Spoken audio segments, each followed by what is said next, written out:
got a silver play button from YouTube for reaching a certain number of subscribers. How much was that? 100K. Wow. So it doesn't come without the love for it. And it doesn't come when you're not happy about it. So I was happy because it came to me, but it did not come because I didn't try. Yeah. So if you work hard and if you're into it, if you love your passion, then it will follow. You don't have to run behind it. It's going to follow.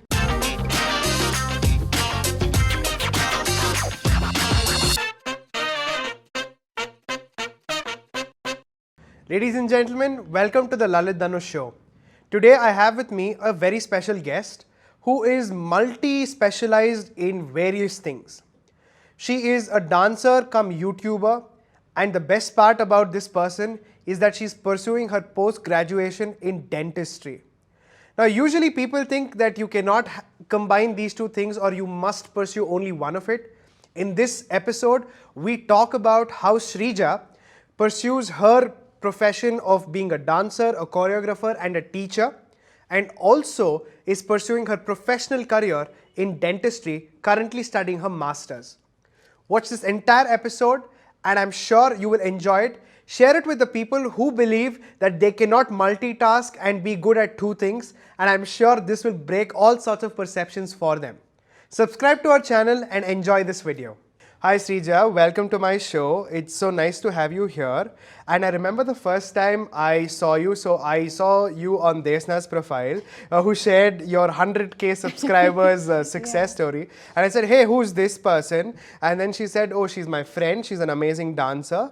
And then I obviously stalked you for some time. And then I said, oh, can I get her on my podcast? Because I saw two things on your bio. One said you're a dancer. The other thing you said dentistry. And I'm like, this is not supposed to happen, right? So, man, how do you, like, first of all, how did you start dance? We'll get to dentistry in a bit. How did you start with dance? So hello, hi. So coming to my dance journey, it started when I was at the tender age of four and a half. It's all because of my mom. So we had this, actually first I went to another class near my house, very close by.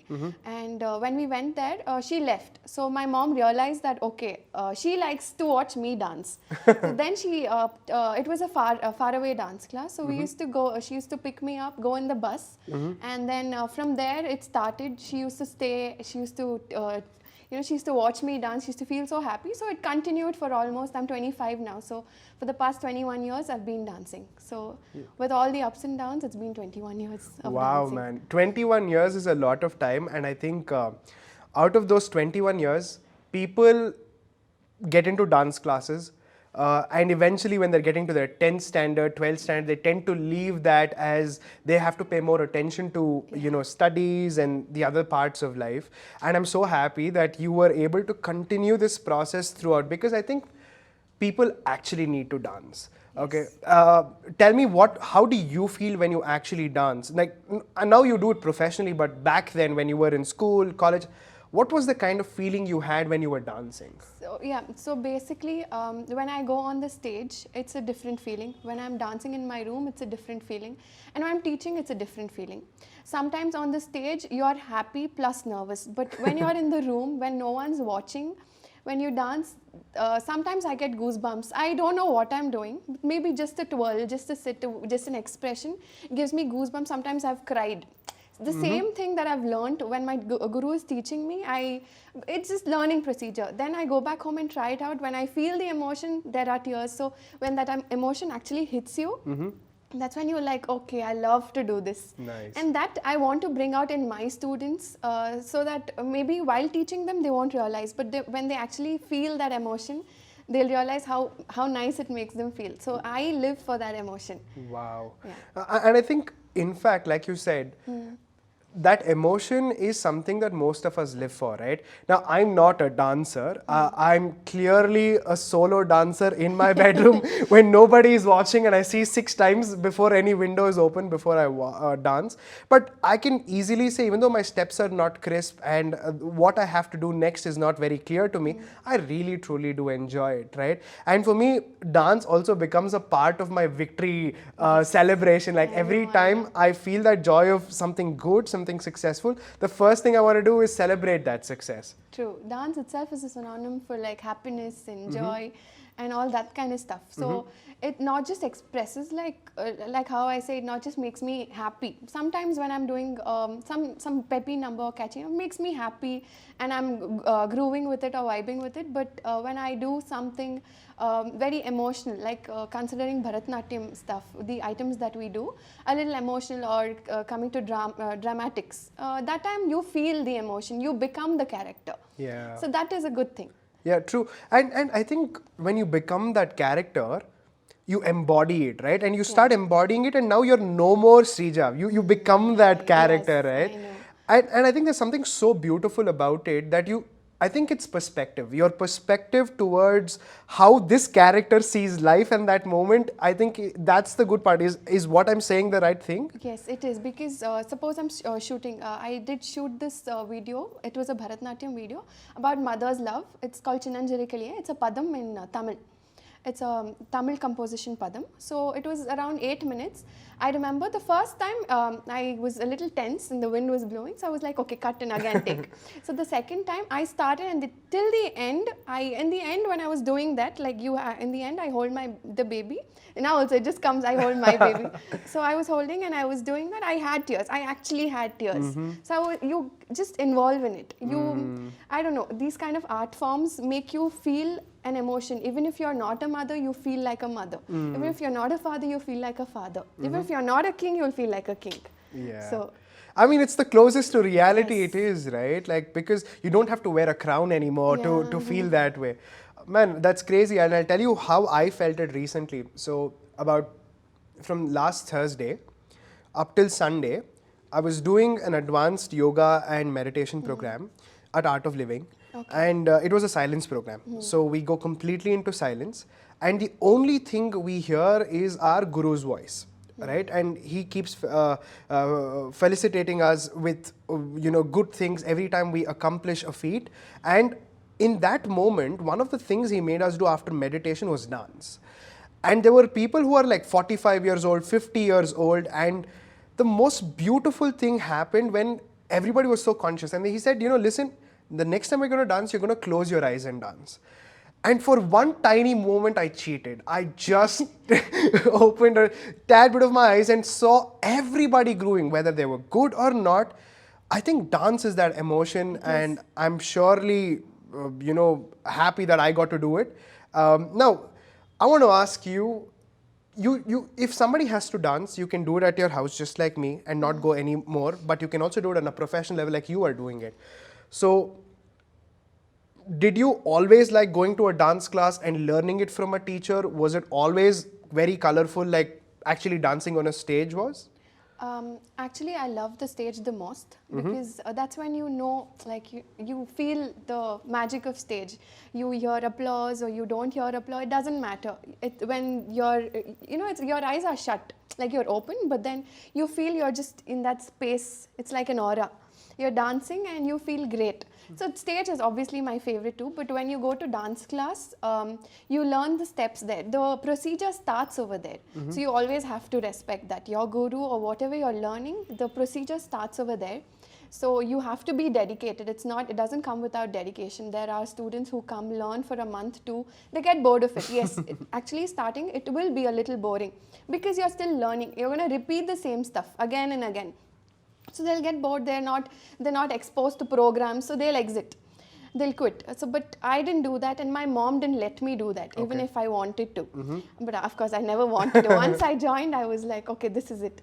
Nice. So I wanted to do it, and that foundation was laid. After that is when stage comes. When you're ready, the stage comes. Nice. So I can't just go on the stage and just dance something and come out. You have to be prepared too. It's not like I'm doing a spot dance or something. So once you're prepared and you go on the stage and you've finished it, the finishing point when people applaud, it gives you that feeling, oh, I've completed, I've achieved something. So that's a nice feeling, right? So the foundation is always in the dance class.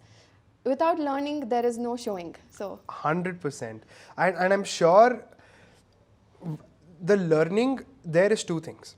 Okay, I think I was talking to my friend Akshita yesterday. So one thing about learning is that you got to do boring things.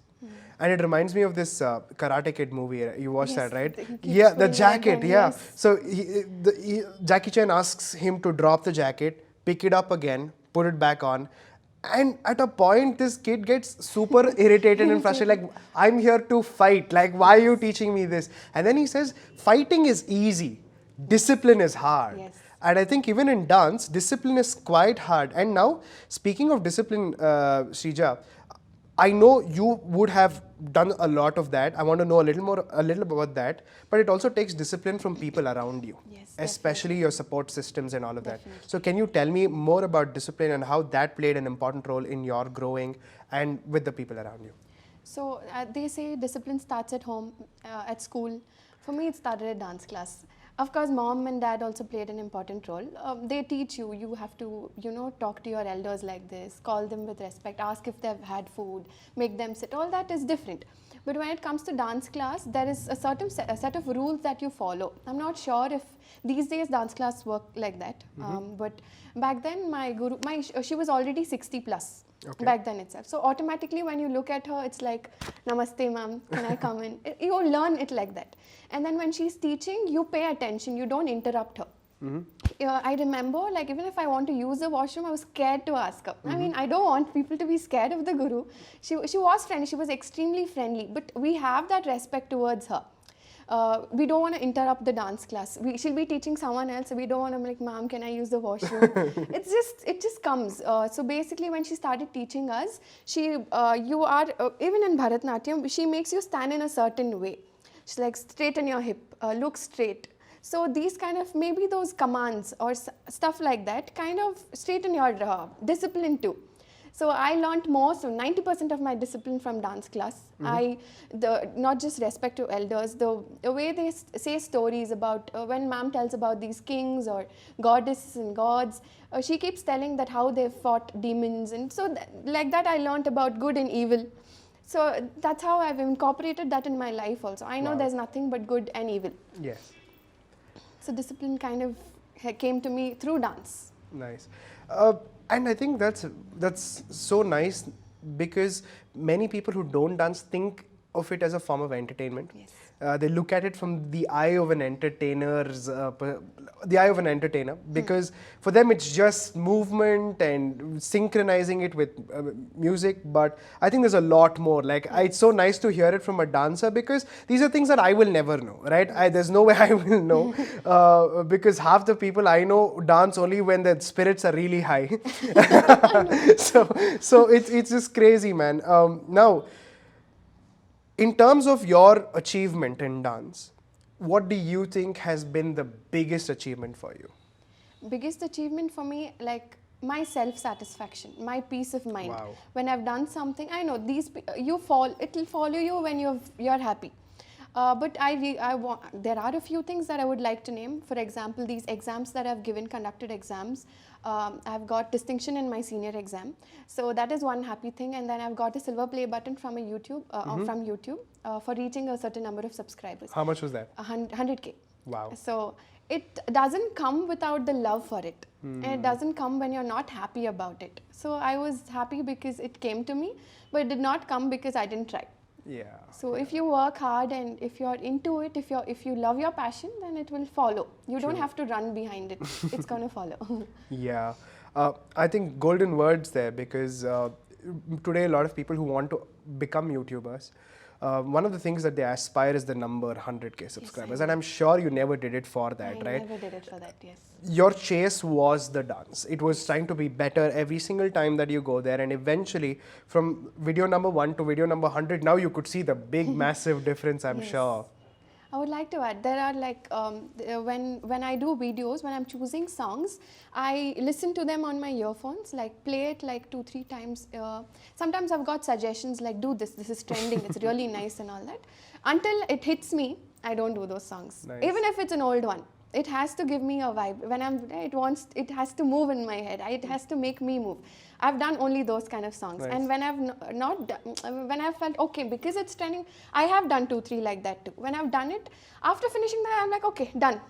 It's on the channel, okay, people will watch, that's it. But when I've done it, when I, like, you know, even if it's 1,000 views, if 500 views, it makes me feel happy because it's my thing that they're watching. Like, I love doing this, so I'm happy. If I get a single comment that was good choreography, good expressions, I'll be happy. That's enough for me. Superb. Now, see, that's the good part of anything you do in life. And as you get good and good gets better and the better becomes the best, I also feel your level of criticism, your level of doubt also magnifies the same way. And it's how you learn to manage it.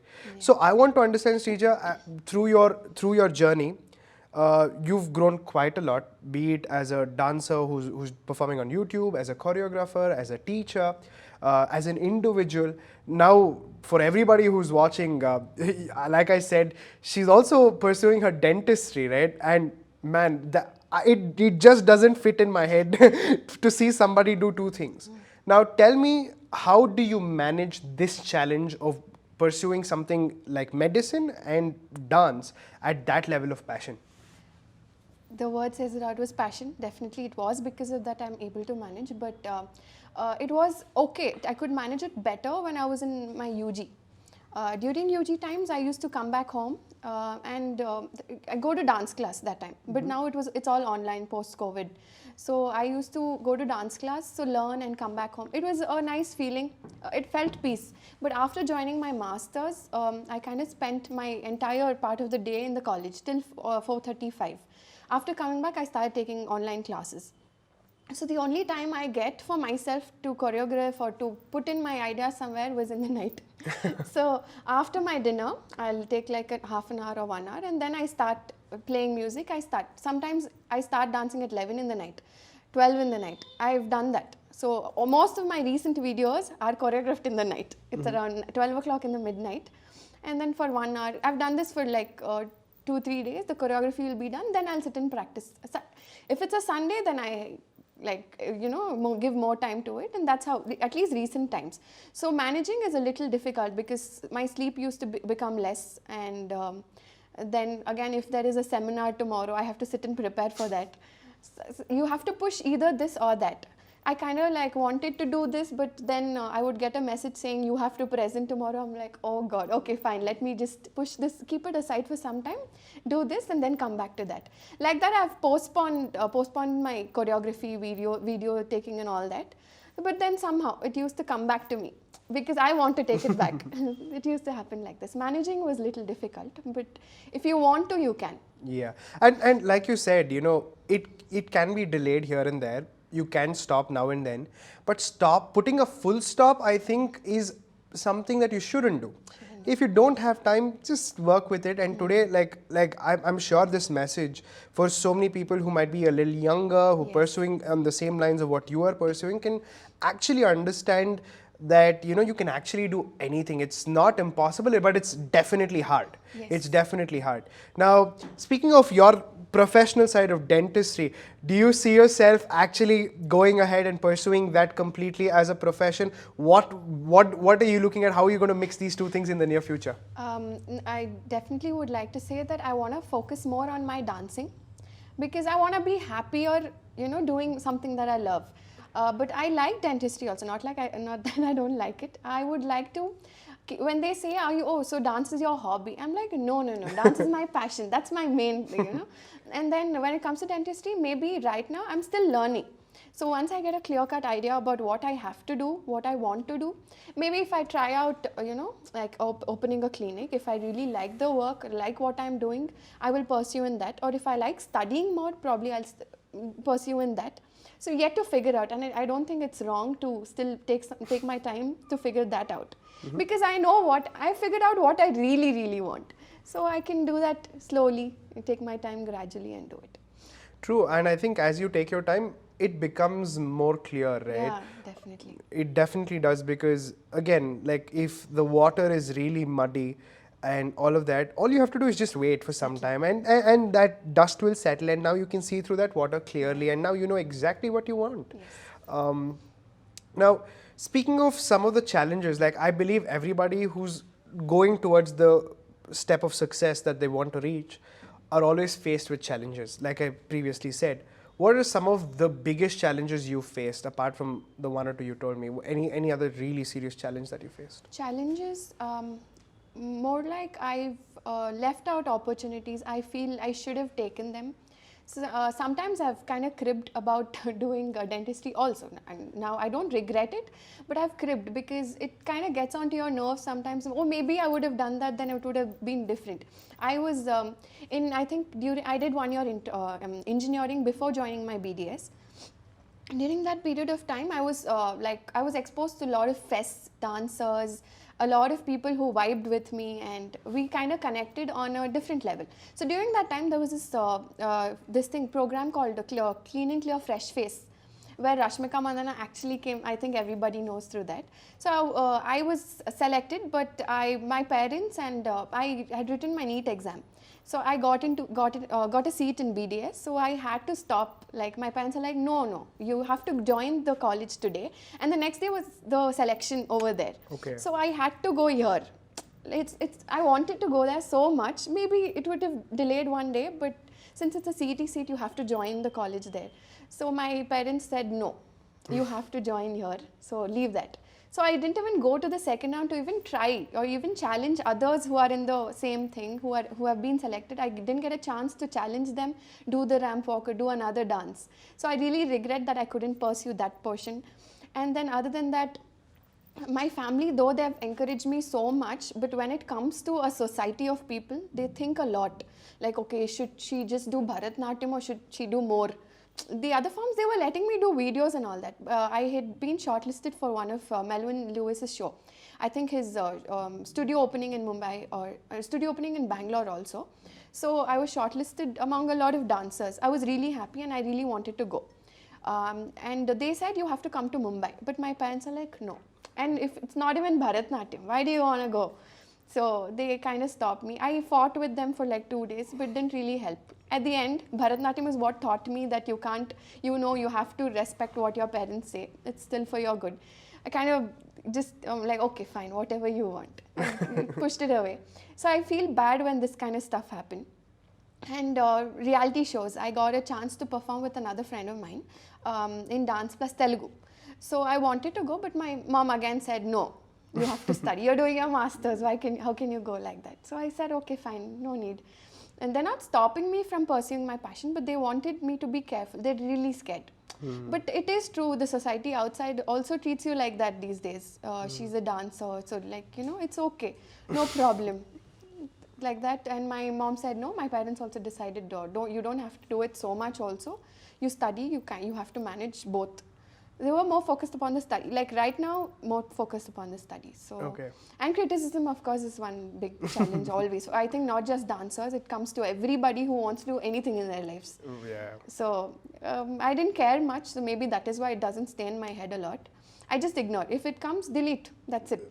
Or even if it's there, if it doesn't bother me, I don't even care to delete it. So I don't care. So that's it. I think that's really nice. I think there's something very valuable out there because a lot of people stop doing what they do because of what other people think about them, right? And the moment you realize that they would always say this, whether you're a successful dancer or a dentist or an engineer or a speaker, whatever it is, criticism will come. And I think when you use that to fuel you, you move faster and you move better. But when you let that stop you, you'll start hating them and yourself, right? And I think what you did was fantastic. And the simple formula, I feel the takeaway with what you said is just move on. Just keep moving, don't stop. Just keep swimming. Yes. And I think, eventually you'll get there. It's not a race, right? It's not like, hey, 100 meters I'll sprint and I'll go win it. It's a marathon.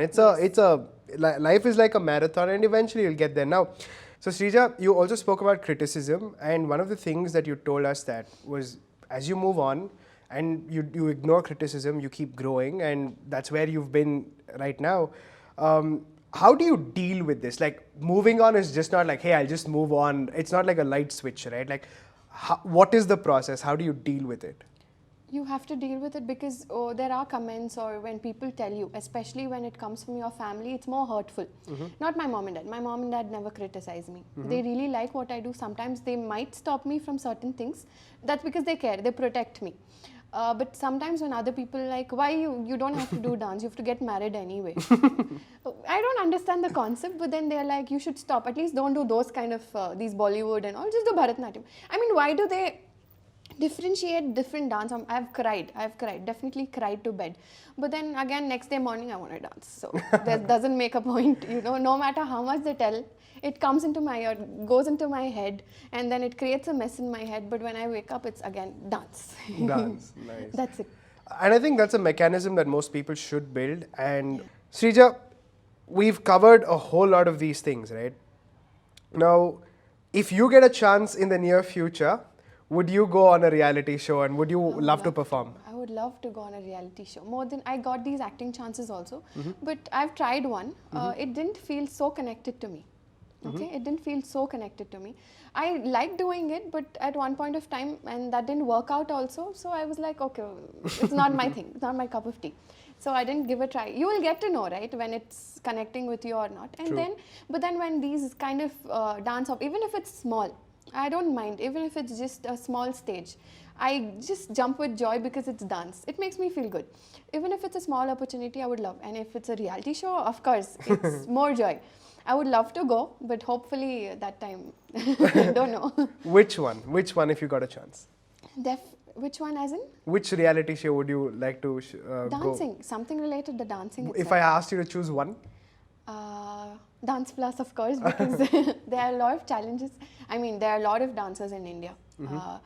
Two good dancers. So it's not like I want to go into the competition, but I want to be somewhere where I at least audition and they say something like, oh, you did well. That's enough for me.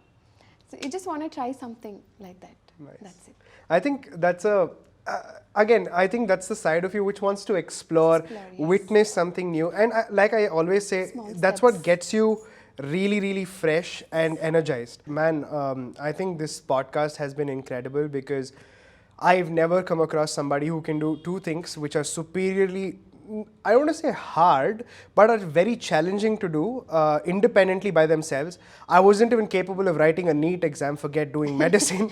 But I think I have so much respect. I have so much appreciation for what you're doing, and I really hope the world gets to see you. One last question before I let you go is, now that you've transitioned from being a dancer to a teacher, tell me about what has teaching given you, maybe an incident or something, because I can speak for myself and say teaching is a very gratifying feeling. Like I can just go back home, sleep like a baby because I know I've done something good out there.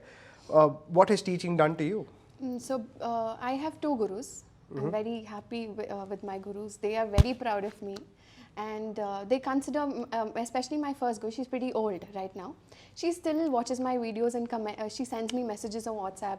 And no matter how many people say anything, they comment or they congratulate me, encourage me. When she says, I really loved it, and she's a beautiful person. So when she says something, the respect that I have for her makes me feel like she liked my video. It's like, I don't care even if some big celebrity comes and says it's really nice, but when she says it, I kind of get goosebumps. Nice. The feeling is really nice. So that when I say it to my students, I want them to feel like that. Because I have, of course, I teach a couple of kids.